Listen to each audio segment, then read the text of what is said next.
Hello students, अपने कर रहे थे एनएमएस के क्वेश्चन से। देखो, फर्स्ट क्वेश्चन है, दासों को सबसे पहले निम्न में से किस काल में कृषि कार्य में व्यापक पैमाने पर लगाया गया था। यानी जो दास होते थे उनसे क्या कराई गई थी, कृषि का काम करवाया गया था। अब देखो, दासों से घर का काम तो करवाते ही है सारे, अब खेती में भी लगा लिया। अपने कहते हैं कि इन दासों को मोल ही ले लिया क्या, यानी इनको मोल ही ले लिया का सारे काम करवाने के लिए, तो इसलिए मोल से आ जाएगा मौर्य, मोल से आ जाएगा मौर्य। तो मौर्य काल में दासों को सबसे पहले क्या काम कर, सबसे पहले कहाँ लगाया गया था, खेती के अंदर लगाया गया था। किस काल में, मौर्य काल में। नेक्स्ट क्वेश्चन है, कौटिल्य द्वारा सर्वाधिक किस व्यवस्था पर जोर दिया गया था। अब कौटिल्य था, कौटिल्य चाणक्य एक ही व्यक्ति था, अपने पता है, उसने सबसे पहले किस कार्य पर जोर दिया गया था, कोटि। कोटि अपने पता है, कोटि का अर्थ होता है करोड़, होता है ना, कोटि कोटि नमन करोड़ बार। हाँ, तो कोटि, कोटि का अर्थ होता है करोड़। और जो करोड़ रुपए होते हैं उनको अपने क्या रखते हैं, गुप्त रखते हैं, छुपा करके रखते हैं। तो कौटिल्य ने किस व्यवस्था पर जोर दिया गया था, गुप्त व्यवस्था पर। ठीक है, गुप्तचर व्यवस्था पर जोर दिया गया था। तो यानी कि कोटि से करोड़ और करोड़ पैसों को गुप्त करके रखेंगे, तो गुप्तचर व्यवस्था पर जोर दिया गया। सारनाथ स्तंभ के शीर्ष पर क्या अंकित है, ये सबको पता है सारनाथ का। सारनाथ में क्या है, सारनाथ में क्या है, सार से चार, सार से चार, और चार क्या है, चार सिंह है। क्या है, चार सिंह है। सार से चार और चार क्या है, सिंह है। तो चार सिंह है उसके शीर्ष पर।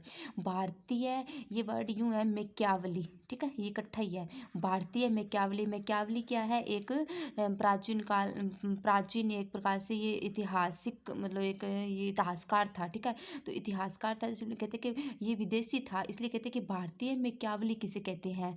तो भारतीय मेक्यावली में मेक्यावली, अवली, अवली, अवली का अर्थ अपने पता है सबको क्या होता है, संस्कृत में अवली होती है ना, पक्ति को बोलते हैं अवली। अवली पक्ति होती है। पक्ति कितने व्यक्तियों की, चार व्यक्तियों की, चार व्यक्तियों की पक्ति। कितने व्यक्तियों की, चार व्यक्तियों की पक्ति। और चार से चाणक्य, चार से क्या नाम आ जाएगा, चाणक्य। तो इसलिए कहते हैं भारतीय मेक्यावली किसे कहते हैं, अवली, अवली से पक्ति, और पक्ति कितने व्यक्तियों की, चार व्यक्तियों की। तो भारतीय मेक्यावली किसे कहते हैं, चाणक्य को।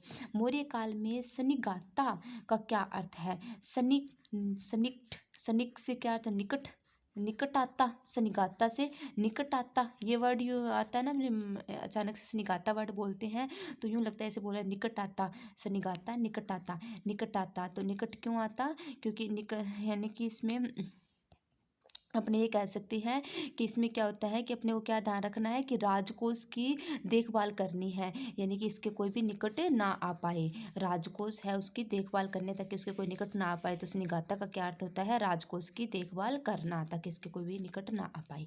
बिंदुसार ने किस राजा से शराब, मधु और दार्शनिक भेजने के लिए प्रार्थना की थी।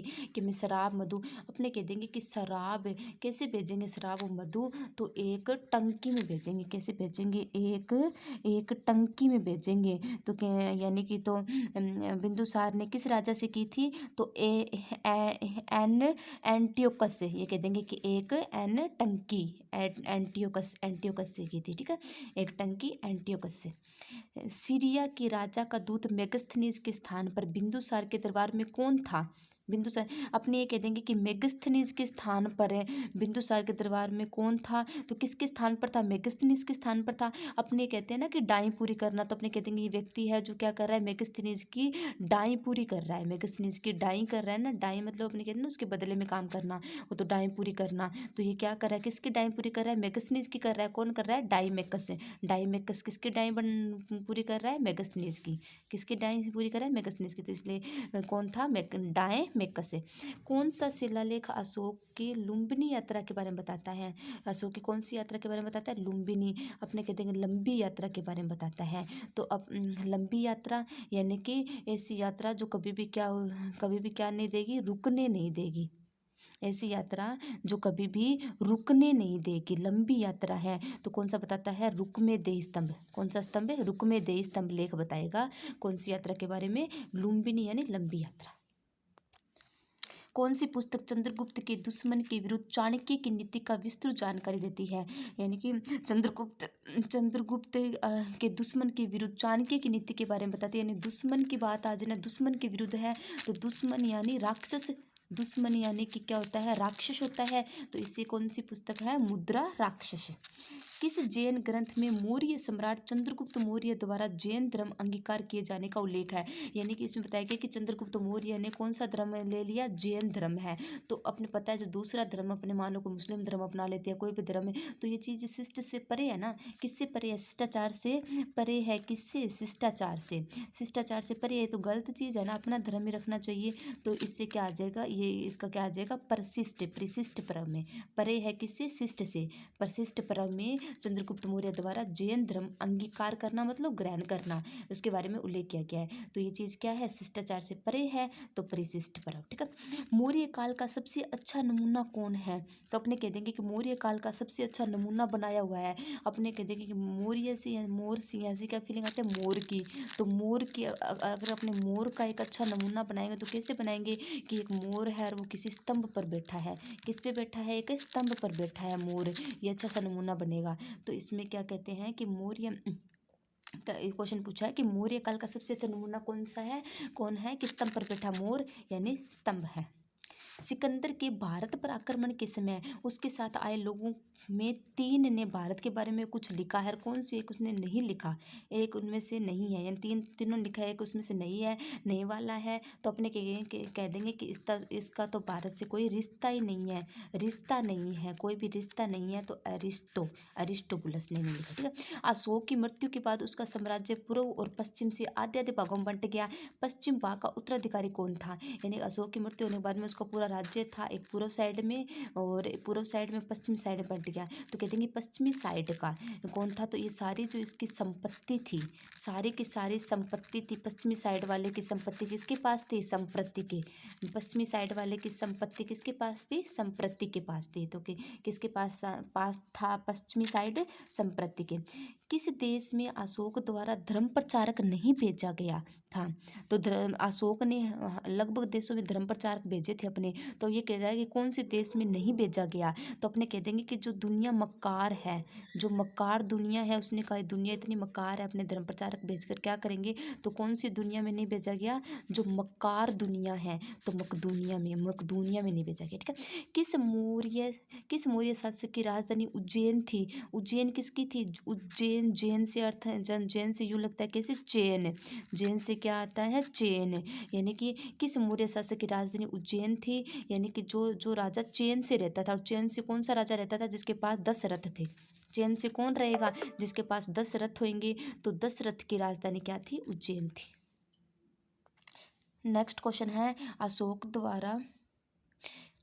द्वारा कराई गई तृतीय बौद्ध संगीति की जानकारी प्राप्त होती है कहाँ से प्राप्त होती है? तो अपने कह देंगे कौन सी बौद्ध संगीति है? तीसरी बौद्ध संगीति। बौद्ध संगीति में क्या होता है? अपने कह देंगे कि बुद्धि लोग ऐसे की संगीति होती है, यानी बुद्धि लोग इकट्ठे होते हैं तो बहुत महान होगी ये बहुत महान होगी। तो महावंश बहुत महान होगी, क्योंकि बुद्धि लोग इकट्ठे होंगे तो बहुत क्या होगी? महान होगी। तो किस यानी कि जानकारी कहाँ से प्राप्त होती है? महावंश से। किस स्थान से अशोक के स्तंभ के लिए पत्थर मंगवाया गया था? अशोक का जो स्तंभ बनाया गया है उसके लिए पत्थर मंगवाया गया था। कौन सी जगह से बनाया गया था?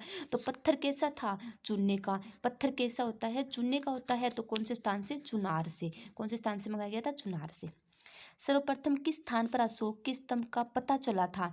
अपने भारत में बात करते कि अशोक के स्तंभ का पता किस में स्थान पर चला था सबसे पहले? तो अपने कहते हैं अशोक का स्तंभ तो बहुत बड़ा है, बहुत महान है। तो अपने देश की जो राजधानी होता है वहीं पता चला था सबसे पहले। और राजधानी कौन सी है? दिल्ली में। दिल्ली से पता चला था।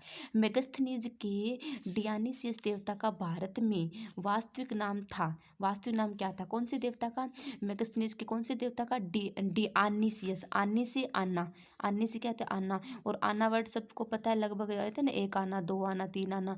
जो पैसों से रिलेटेड होता है, किससे रिलेटेड होता है? आना भारत में रुपये से रिलेटेड होता है। और रू से रुद्र। तो कहते हैं मेगस्थनीज के डियानिसियस देवता का भारत में वास्तविक नाम क्या था? आने से आना, आने से रुपीज, रुपीज से रुद्र था। ठीक है। मेगस्थनीज के हेरक्लीज देवता का भारत में नाम क्या था? हेरक्लीज देवता। कौन सा देवता है? हेरक्लीज से ऐसे लग रहा है जैसे ये बोल रहा है कि हर कलर।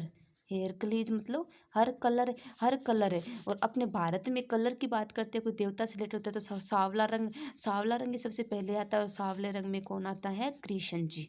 भारत में जब कोई देवता की बात करते हैं और कलर से रिलेटेड अगर कोई बात करेंगे तो अपने कृष्ण जी जो होते हैं उनके लिए, जैसे कृष्ण जी नाम लेते हैं तो अपने सांवले रंग का ऐसे दृश्य सामने आ जाता है। तो इसलिए अपने कहते हैं हरक्लीज देवता का भारतीय नाम क्या था? कृष्ण, ठीक है।